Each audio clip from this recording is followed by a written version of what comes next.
Assalamualaikum warahmatullahi wabarakatuh. Kami dari kelompok 10. Pada kesempatan kali ini kami akan mempresentasikan tentang analisis data terhadap kesehatan mental di Indonesia setiap 2 tahun dalam kurun waktu 2009 sampai 2019. Untuk anggota kelompok kami ada saya sendiri, Kesha Maulina Halimi, kemudian ada rekan saya Tiara Arianto Putri, Mutia Nurul Saadah, dan Nur Rahmadita Zahra. Langsung saja ke latar belakang. Kesehatan mental merupakan aspek yang sangat penting dalam mewujudkan kesehatan yang menyeluruh. Namun di sebagian negara besar dan berkembang, masalah kesehatan mental belum diprioritaskan apabila dibandingkan dengan penyakit menular lainnya, termasuk di Indonesia. Menurut Undang-Undang Nomor 3 Tahun 1966, kesehatan mental yaitu suatu kondisi yang memungkinkan perkembangan fisik, intelektual, dan emosional seseorang dan harus selaras dengan kondisi orang lain. Analisis pada tahun 2019 menjadi krusial untuk mengidentifikasi tren, tantangan, dan pola yang mungkin muncul dalam isu kesehatan mental global.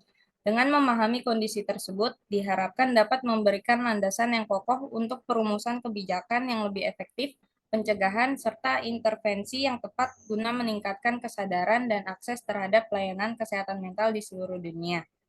Tujuan dari penelitian ini adalah yang pertama, mengumpulkan data penderita penyakit kesehatan mental di Indonesia setiap 2 tahun dari tahun 2009 hingga 2019.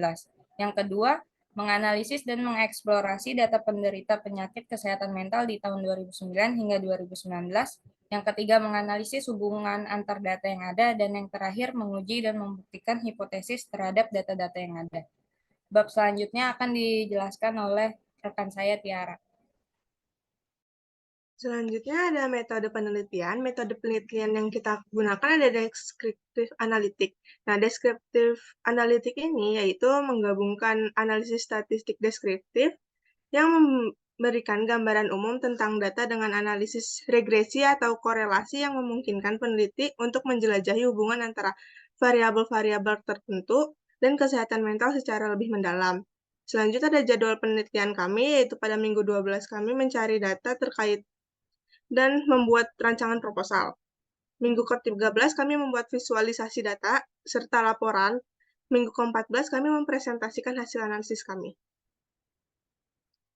Selanjutnya akan dibacakan oleh rekan saya yaitu Muti.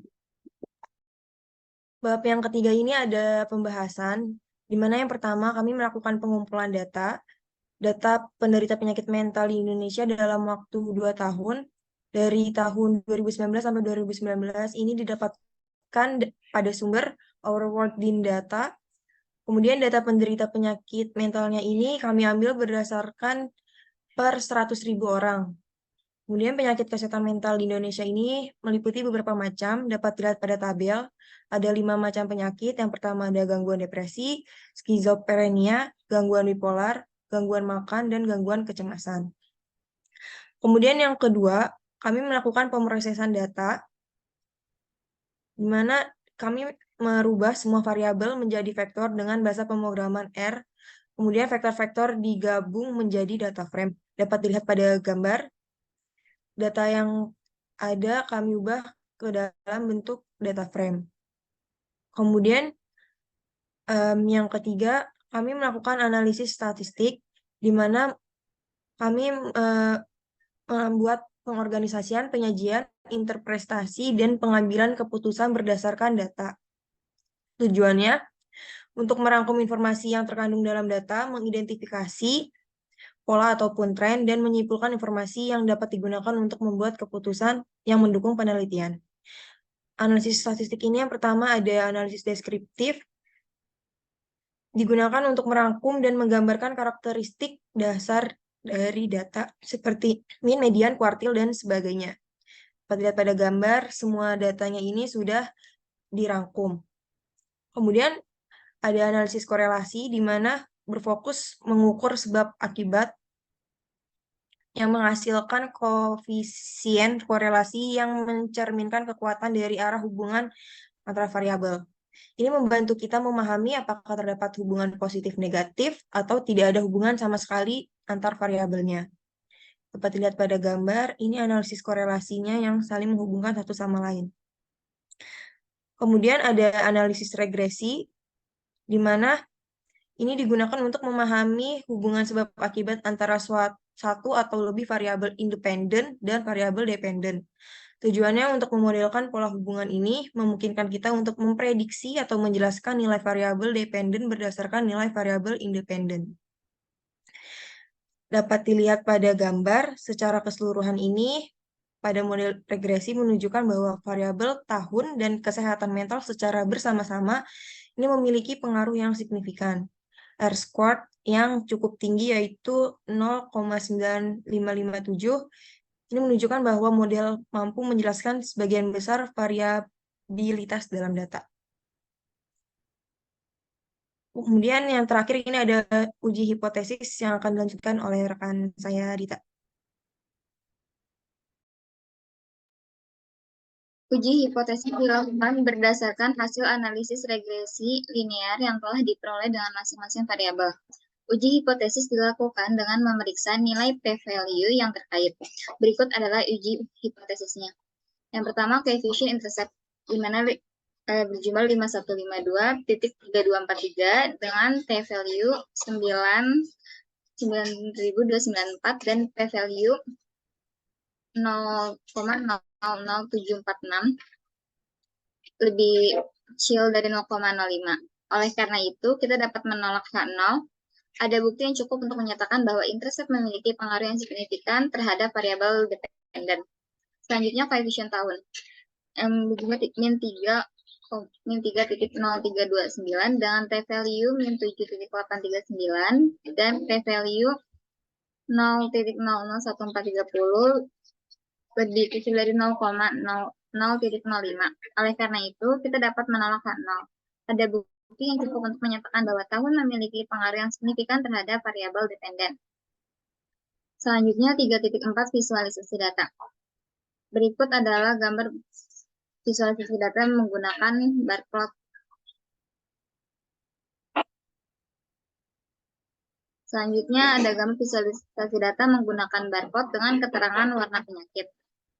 Diagram batang ini digunakan sebagai representasi visual untuk menunjukkan indeks kesehatan mental di Indonesia selama periode 2 tahun, dimulai tahun 2009 hingga tahun 2019. Setiap batang pada diagram mencerminkan nilai indeks kesehatan mental pada tahun tersebut. Perbedaan panjang antar batang mencerminkan perbedaan nilai indeks kesehatan mental tergantung pada warna yang mencerminkan jenis kesehatan mental. Dengan melihat perbedaan panjang gerigi tersebut, kita dapat memahami secara visual tingkat kesehatan mental di Indonesia dalam kurun waktu 2 tahun, yaitu dari tahun 2009 hingga 2019. Berikut adalah gambar visualisasi data per penyakit. Diagram batang ini menunjukkan indeks kesehatan mental di Indonesia tahun 2009 hingga 2019. Setiap tahun diwakili oleh batang berbeda yang panjangnya mencerminkan nilai indeks. Warna batang melambangkan tahun seperti merah muda untuk tahun 2009, kuning untuk tahun 2011, hijau untuk tahun 2013, biru toska untuk tahun 2015, biru langit untuk 2017, warna ungu untuk tahun 2019. Melihat perbedaan panjang batang, kita dapat dengan cepat melihat perubahan tingkat kesehatan mental selama 2 tahun terakhir. Selanjutnya, bab 4 penutup. Kesimpulan. Pada penelitian ini dilakukan analisis faktor-faktor yang mempengaruhi kasus kesehatan mental di Indonesia pada tahun 2009 hingga 2019 dengan menggunakan bahasa pemrograman R.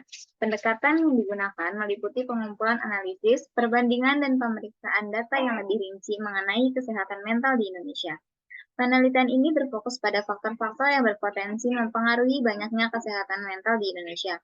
Variabel utama yang diteliti meliputi depresi, skizofrenia, bipolar, gangguan makan, dan gangguan kecemasan dengan menggunakan bahasa pemrograman R.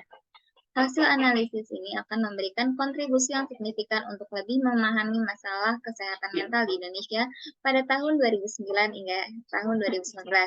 Dengan demikian, penelitian ini diharapkan dapat menjadi landasan untuk menyusun strategi kesehatan masyarakat strategi kesehatan masyarakat yang lebih efektif, khususnya untuk mengatasi masalah kesehatan mental di Indonesia.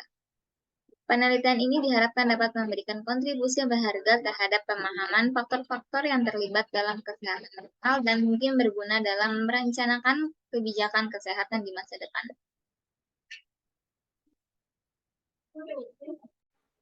Sekian presentasi dari kelompok kami. Jika ada pertanyaan, silahkan sebutkan NIM dan namanya.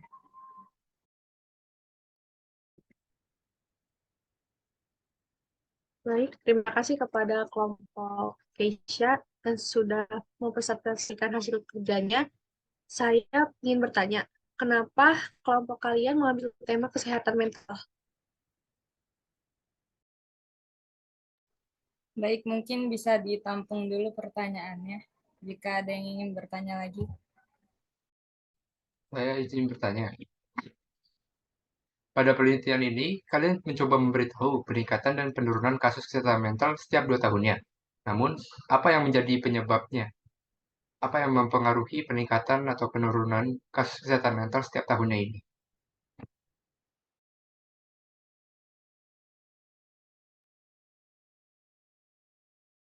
Izin bertanya juga untuk kelompok 10. Kenapa ambil datanya itu dari tahun 2009 sampai 2019? Apakah ada alasan tertentu? Terima kasih. Untuk kelompok 10, saya ingin bertanya. Ini kan tadi kita melihat datanya tuh naik, cenderung naik ya. Nah itu bagaimana sih solusi supaya kita menekan angka kenaikan dari kasus kesehatan mental tadi? Baik, itu saja, Bang.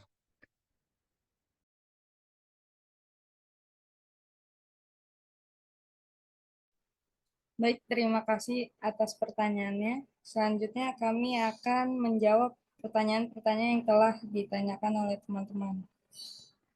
Untuk pertanyaan pertama mungkin akan saya yang menjawab. Jadi tadi pertanyaan dari Karisma, kenapa ambil tema kesehatan mental? Karena kesehatan mental memiliki dampak signifikan pada kualitas hidup seseorang. Dengan menyadari dan memahami aspek-aspek kesehatan mental, kita dapat membangun masyarakat yang lebih peduli dan mendukung satu sama lain secara holistik. Selain itu, belakangan ini juga kesehatan mental merupakan salah satu hal yang sedang naik di sekitar kita. Jadi, dengan membahas analisis kesehatan mental ini, kami berharap bahwa bisa meningkatkan kesadaran teman-teman dan yang membaca makalah ini terhadap penyakit kesehatan mental yang ada di Indonesia. Untuk pertanyaan selanjutnya akan dijawab oleh teman saya. Oke, untuk pertanyaan kenapa ambil data dari tahun 2009 sampai 2019?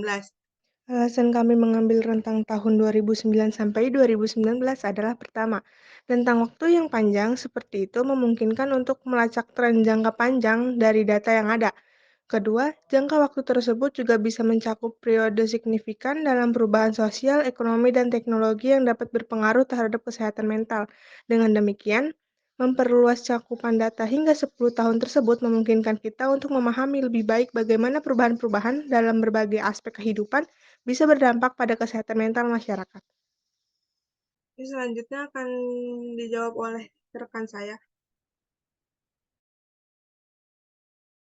Selanjutnya untuk pertanyaan yang mempengaruhi peningkatan maupun penurunan, saya menjawab ada beberapa faktor yang mungkin berperan dalam perubahan kasus kesehatan mental, meliputi yang pertama ada faktor sosial dan ekonomi seperti perubahan ekonomi, seperti tingkat pengangguran, kemiskinan, ketimpangan sosial, dan lain-lain.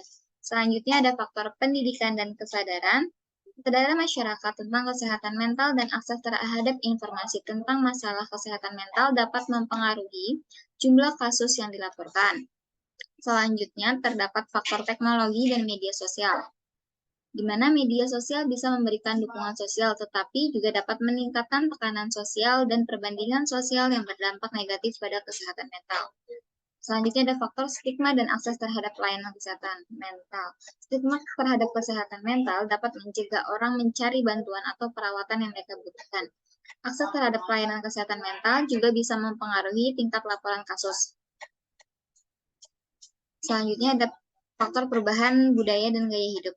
Di mana perubahan dalam budaya dan gaya hidup termasuk urbanisasi yang cepat, gaya hidup yang menyebabkan stres, dan kurangnya dukungan sosial dari komunitas tradisional dapat berkontribusi pada masalah kesehatan mental.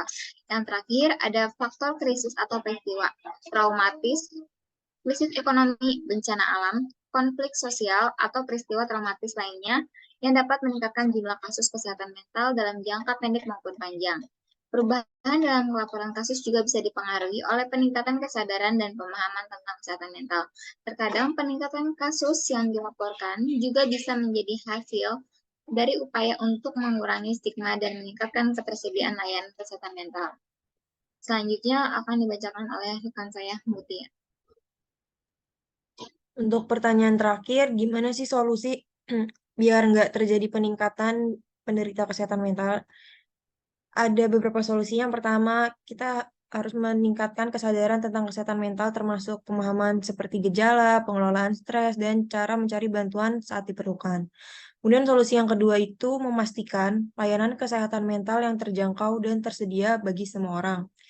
Ini mencakup ketersediaan terapi, konseling, dan dukungan mental.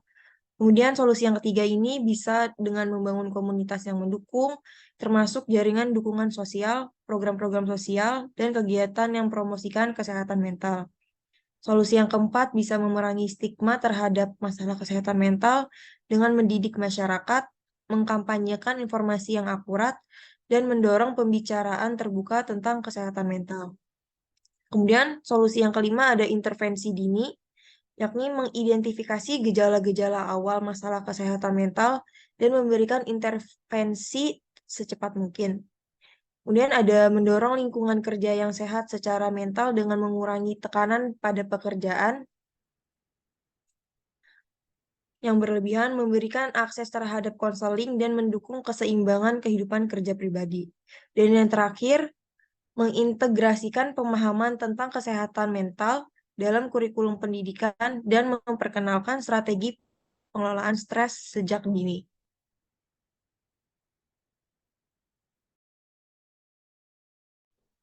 Mungkin sekian pemaparan jawaban dari kelompok kami. Apakah sudah jelas jawabannya? Sudah jelas. Thank you. Baik, kalau gitu Jelas. terima kasih atas perhatiannya. Kurang lebihnya mohon maaf. Wassalamualaikum warahmatullahi wabarakatuh.